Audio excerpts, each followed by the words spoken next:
Bene, vogliamo aprire la Bibbia, il libro di Geremia, leggeremo il capitolo 29 dal primo verso fino al verso 14.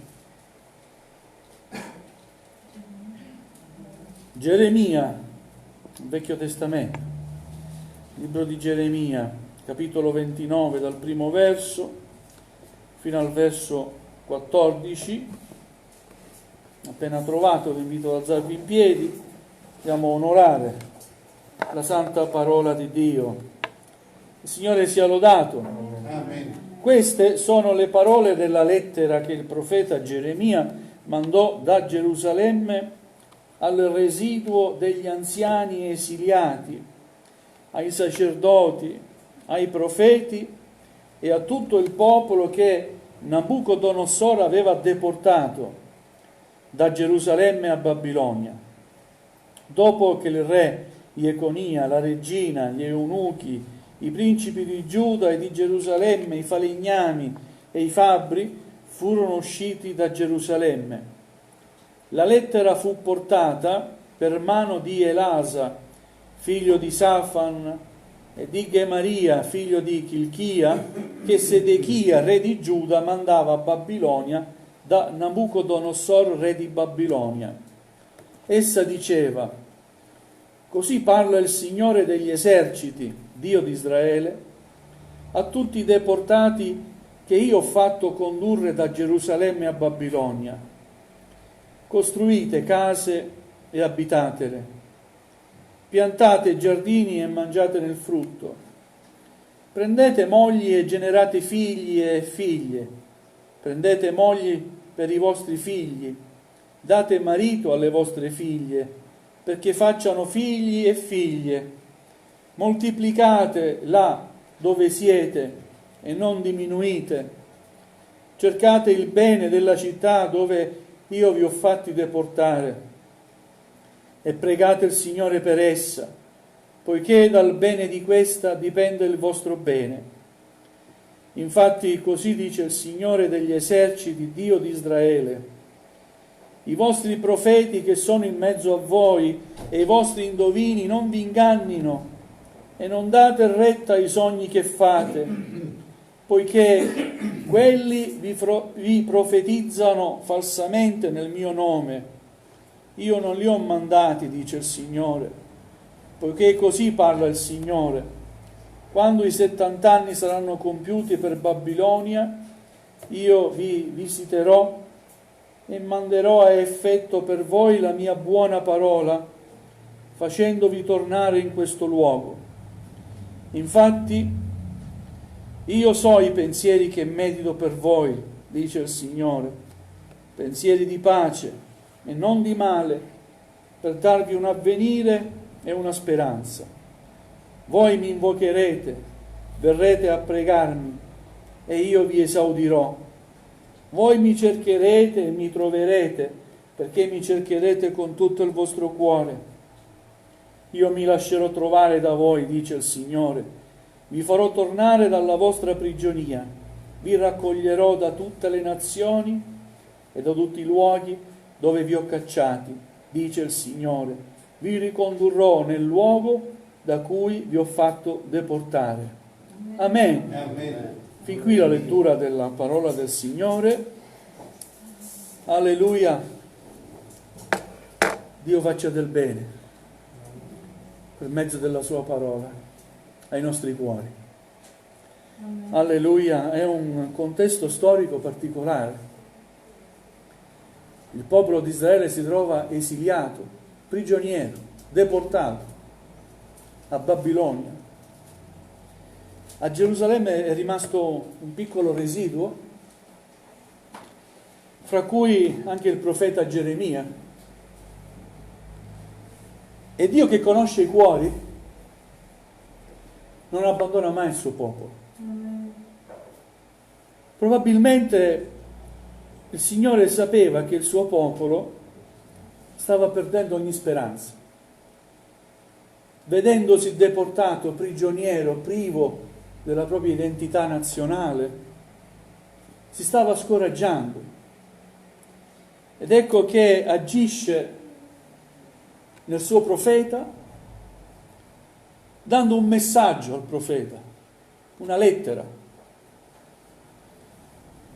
incaricandolo di portare questo messaggio agli esuli, ai deportati, che erano lì, a Babilonia, prigionieri.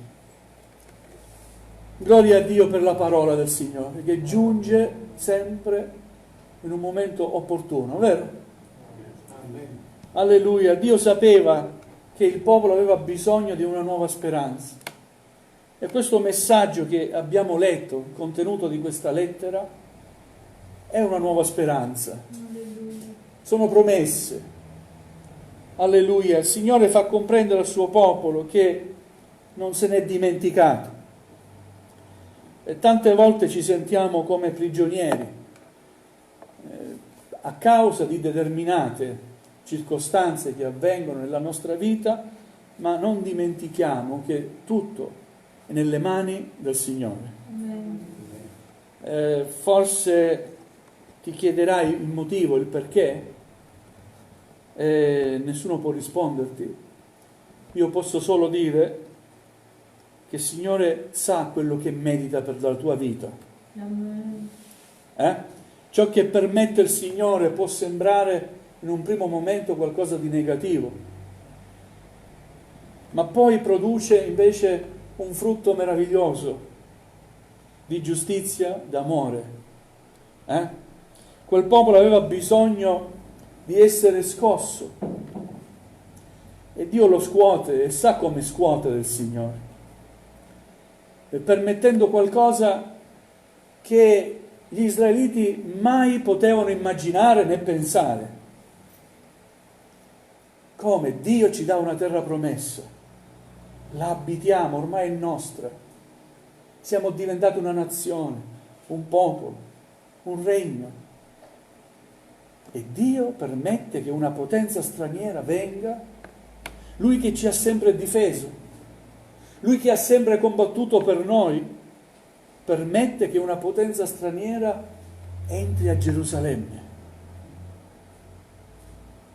conquisti Gerusalemme, la capitale, faccia dei prigionieri, degli schiavi, e porti questi schiavi a Babilonia. È impensabile, eppure Dio lo ha permesso, perché ciò che è impensabile per noi è invece pensabile per Dio. A volte ciò che non ci aspettiamo possa accadere nella nostra vita invece accade, ma quando accade è lì che viene messa alla prova la nostra fede. Quel popolo aveva bisogno di essere scosso perché si era abituato ormai ad essere il popolo di Dio, ma non onorava Dio. Si era abituato ad essere molto formale, ma Dio richiedeva invece, oltre alla forma, anche una sostanza. Adorava Dio e adorava altre divinità. Dio ha sopportato, è stato tollerante fino a tanto tempo. Ha mandato messaggeri, profeti, ha avvertito il popolo, finché il popolo poi non ha voluto cambiare ed è intervenuta ciò che Dio ha pensato. Gloria al Signore. Ma anche se è scritto nelle Lamentazioni, il libro successivo, anche se Dio affligge, permette l'afflizione, non è per sempre. Amen. Amen. La sua mano è sempre tesa. Nell'afflizione non ti dimenticare che Dio ti ama. Sappi vedere anche nell'afflizione la mano tesa di Dio verso di te. Amen. Amen. Andiamo al messaggio, al contenuto di questa lettera. Dio dice così al suo popolo prigioniero: costruite case, abitatele, piantate giardini e mangiate del frutto, prendete mogli, generate figli e figlie, Prendete mogli per i vostri figli, date marito alle vostre figlie, perché facciano figli e figlie, moltiplicate là dove siete e non diminuite. Come dire, in poche parole, parafrasando, continuate a vivere. Amen. Non è finito tutto, non pensate che la vostra vita sia finita. Continua a vivere. Costruisci case, porta avanti la tua famiglia. Amen. Continuate a vivere nelle difficoltà. Non pensare che la tua vita sia finita, mai.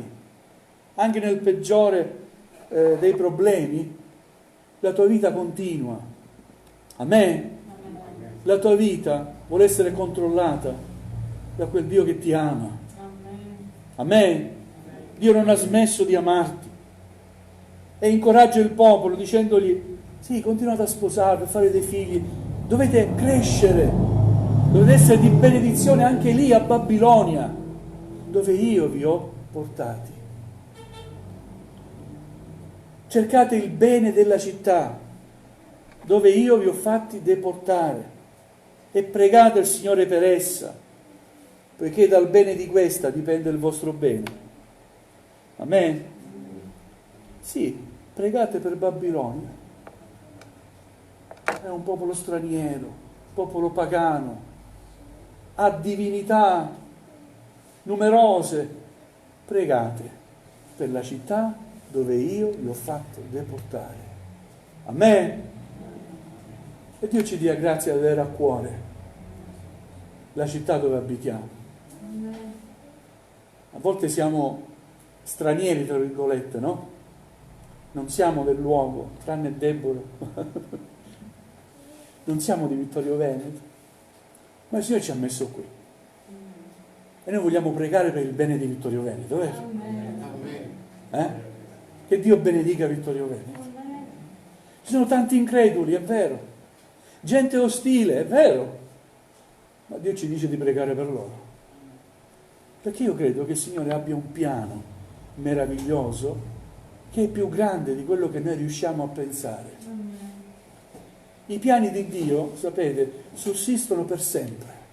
Se Dio stabilisce qualcosa, nessuno potrà fermare quello che Dio ha stabilito. Potranno esserci delle complicazioni, ma gloria a Dio, ciò che Dio ha stabilito va sempre avanti. Gloria al Signore. Quindi l'incoraggiamento che dà il Signore è profondo, è vero, è importante. Continuate a vivere, pregate anche per la città dove vivete, non odiatela. Molti forse pensavano: siamo prigionieri di questi qua, mascalzoni, cattivi. Forse gli auguravano ogni sorta di male, ma Dio invece diceva: pregate per loro. Gloria al Signore, alleluia. Poi dice anche: i vostri profeti che sono in mezzo a voi e i vostri indovini non vi ingannino e non date retta ai sogni che fate. A volte quando siamo nelle difficoltà ci sembra di trovare una risposta da parte del Signore, ma invece di attenderla, invece di cercare veramente lo Spirito del Signore che ci parla, in qualche modo vogliamo noi incoraggiare noi stessi e ci inventiamo delle cose che ci sembrano vere. Succedevano anche a quei tempi.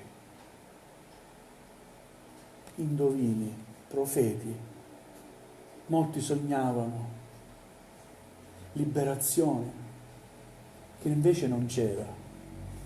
Perché Dio aveva stabilito che ci doveva essere un tempo e quel tempo doveva esserci.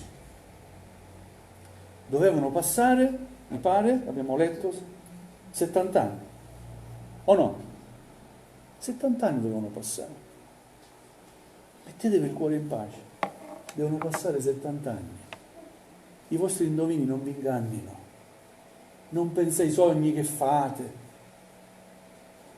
Ci sono sogni veramente spirituali, che sono rivelazioni da parte di Dio, ma ci sono sogni che sono desideri umani. E talmente li desideriamo che li sogniamo e ci sembrano da parte di Dio. Ma stiamo attenti, fratelli e sorelle, che quando Dio parla in modo chiaro, evidente e mette certezza nel cuore. Amen? Amen. Gloria al Signore. Quindi il Signore dice: i vostri profeti non vi ingannino, io non li ho mandati. Ciò che ho stabilito è questo: devono passare 70 anni. Quando 70 anni saranno compiuti per Babilonia, io vi visiterò e manderò a effetto per voi la mia buona parola, facendovi tornare in questo luogo, cioè a Gerusalemme. Amen. E poi un meraviglioso verso che molti lo abbiamo letto, molti lo citiamo. Infatti io so i pensieri che medito per voi, dice il Signore. Pensieri di pace e non di male, per darvi un avvenire e una speranza. Gloria a Dio. Amen. Nonostante le apparenze, nonostante le circostanze mi dicano no, eppure io devo credere che oltre quel problema, quella difficoltà, c'è un avvenire per la mia vita che Dio ha stabilito. A me c'è un avvenire, una speranza, un pensiero buono che Dio ha stabilito per la mia vita, per la tua vita. A me. Dobbiamo lasciarci guidare dal Signore. Dobbiamo fidarci di Dio. Amen? Amen. Poi infine il Signore dice così: voi mi cercherete e verrete a pregarmi e io vi esaudirò. Perché prima non lo faceva il popolo. Quando era a Gerusalemme tranquillo, si sentiva protetto, era in Israele, non invocava il Signore, non lo cercava con tutto il cuore, ma si affidava molto al formalismo religioso, alla formalità. Si era dimenticato che Dio sa guardare dentro i nostri cuori. Dio non guarda alle apparenze. E Dio dice: voi mi cercherete e mi troverete perché mi cercherete con tutto il vostro cuore. Amen? Amen. Cioè quell'esperienza era necessaria per quel popolo. Ma come? Perché? Ma non so spiegarlo. Ma una cosa so: se prima non ci bruciamo noi con le nostre mani, non ascoltiamo quello che ci dice non toccare il fuoco. Siete d'accordo? Da genitori, quante volte abbiamo rimproverato i nostri figli? Non lo fare, non ti avvicinare lì. È come se sentissero avvicinati. Al contrario, tocca. Uguale. Conseguenza, male. Perché non si è stati ubbidienti all'istruzione ricevuta. A me? Ora il popolo era disubbidiente. Conseguenza di questa disubbidienza era la deportazione, ma quell'esperienza sarebbe servita per farli cambiare interiormente. Il loro cuore sarebbe cambiato. E questo vuole il Signore. Vuole che il nostro cuore cambi. Amen. Amen. Perché se cambia il nostro cuore, cambia le nostre attitudini. Se cambia il nostro cuore, cambia anche il nostro rapporto con Dio. Se cambia il nostro cuore, sappiamo cosa cercare e cosa non cercare. Amen? Alleluia. Voi mi invocherete, verrete a pregarmi e io vi esaudirò. Voi mi cercherete e mi troverete. Perché mi cercherete? Con tutto il vostro cuore. Ecco come bisogna cercare il Signore. Con tutto il tuo vuole. Io mi lascerò trovare da voi, dice il Signore, vi farò tornare dalla vostra prigionia, vi raccoglierò da tutte le nazioni e da tutti i luoghi dove vi ho cacciati, dice il Signore, vi ricondurrò nel luogo da cui vi ho fatto deportare. Amen. Così è avvenuto. Se vi piacerà a casa leggere il proseguo, scoprirete che dopo quei 70 anni, al tempo di Esdra e di Neemia, Dio permette che il popolo torni a Gerusalemme. Esdra e Neemia, questi due uomini, vanno dal re, non c'è più Nabucodonosor, c'è un altro re, e dice: permettici, o re, che noi possiamo tornare a ricostruire il nostro Tempio, al nostro Dio. Come è potuto accadere? Eppure è accaduto. Vengono incaricati Neemia ed Esdra per la costruzione del Tempio. Amen? Amen. Vedete, a volte c'è una demolizione, no? E ci sono solo rovine. Ma quanto è potente Dio!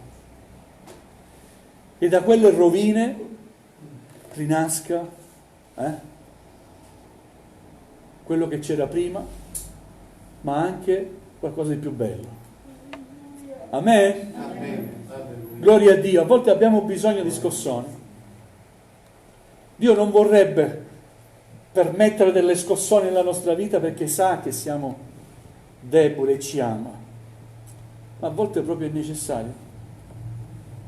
Ma quando il Signore permette delle scossoni, delle scosse forti nella tua vita, continua a lodare il Signore, come abbiamo cantato all'inizio quel cantico: loda sempre il Signore, o tu popolo fedele,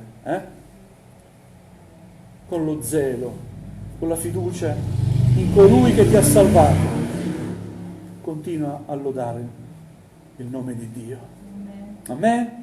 E qualcosa cambierà nella tua vita, cercherai il Signore come prima lo hai fatto. È vero, io lo posso testimoniare, certe cose che avvengono nella vita ti portano a piegarti al Signore come prima mai avevi fatto. E solo quando ci pieghiamo e ci umiliamo davanti a Lui, è Lui che ci innalza, dice: alzati, cosa vuoi che io ti faccia? Amen? Vi ricordate cosa ha detto Gesù a quel cieco? Cosa vuoi che io ti faccia? E solo Lui lo poteva dire. Lui può ogni cosa. Cosa vuoi che io ti faccia? Signore, che io recuperi la vista. Amen. Cosa vuoi recuperare? Nella tua vita cosa hai perso? Il Signore può farti recuperare quello che hai perso. Amen? Non solo, ma può darti qualcosa di meglio che mai prima hai avuto. Perché dice il Signore: io so i pensieri che medito per voi, pensieri di pace e di prosperità, per darvi un avvenire ed una speranza. Amen. Vogliamo alzarci in piedi, vogliamo ringraziare il Signore.